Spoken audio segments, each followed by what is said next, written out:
ইনকিলাব মঞ্চের যেই শাহবাগে যেই বিক্ষোভটি হচ্ছিল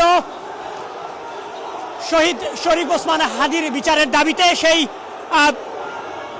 বিক্ষোভ মিছিলটি যখন আমরা দেখছিলাম যে যমুনার দিকে এগিয়ে যাচ্ছিল, ঠিক তখনই এখানে আইন শৃঙ্খলা রক্ষাকারী বাহিনী তারা সাউন্ড গ্রেনেড এবং টিয়ার সেল নিক্ষেপ করেছেন এবং ইতিমধ্যে একজন অসুস্থ হয়েছেন, সেই চিত্রটি আপনাদের দেখানোর চেষ্টা করছি।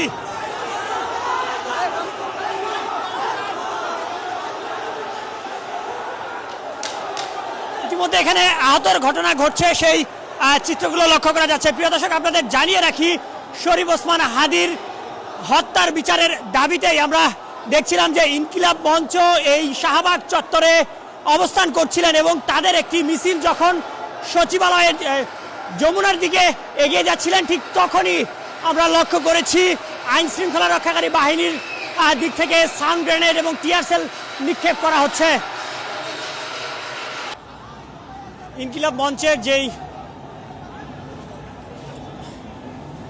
নেতাকর্মীরা শাহবাগ চত্বরে অবস্থান করছিলেন, তারা যখন যমুনার দিকে এগিয়ে যাচ্ছিলেন, ঠিক তখনই আইন শৃঙ্খলা রক্ষাকারী বাহিনী তারা যারা আন্দোলনকারী রয়েছেন তাদের উপরে টিয়ার সেল এবং সাউন্ড গ্রেনেড নিক্ষেপ করছেন এবং এই মুহূর্তে আবারও শাহবাগের চত্বরে আন্দোলনকারীরা অবস্থান করছেন, সেই চিত্র আপনাদের দেখানোর চেষ্টা করছি। দুই পক্ষের মধ্যে মুখোমুখি অবস্থান আমরা লক্ষ্য করছি।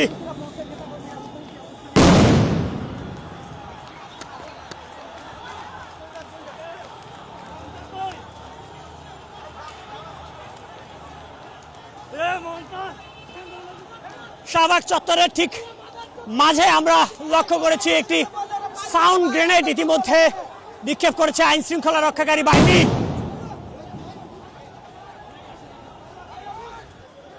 শাহবাগ চত্বরে আইন শৃঙ্খলা রক্ষাকারী বাহিনীরা তারা এই মুহূর্তে যারা আন্দোলন করছিলেন, অর্থাৎ শরীফ ওসমান হাদির হত্যার বিচারের দাবিতে যারা অবস্থান করছিলেন তাদেরকে সরিয়ে দিয়ে অবস্থান করছেন। আমরা লক্ষ্য করেছি যে আন্দোলনকারীরা যখন যমুনা অভিমুখে যাচ্ছিলেন, ঠিক তখনই আইন শৃঙ্খলা রক্ষাকারী বাহিনী সাউন্ড গ্রেনেড এবং টিয়ার সেল নিক্ষেপ করেছে, যার ফলে ছত্রভঙ্গ হয়ে গিয়েছে এবং একই সাথে এই মুহূর্তে শাহবাগ চত্বরে আইন শৃঙ্খলা রক্ষাকারী বাহিনী অবস্থান করছেন।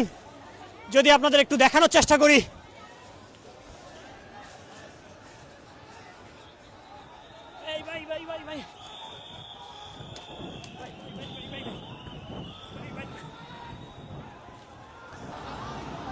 ইনকিলাব মঞ্চের যেই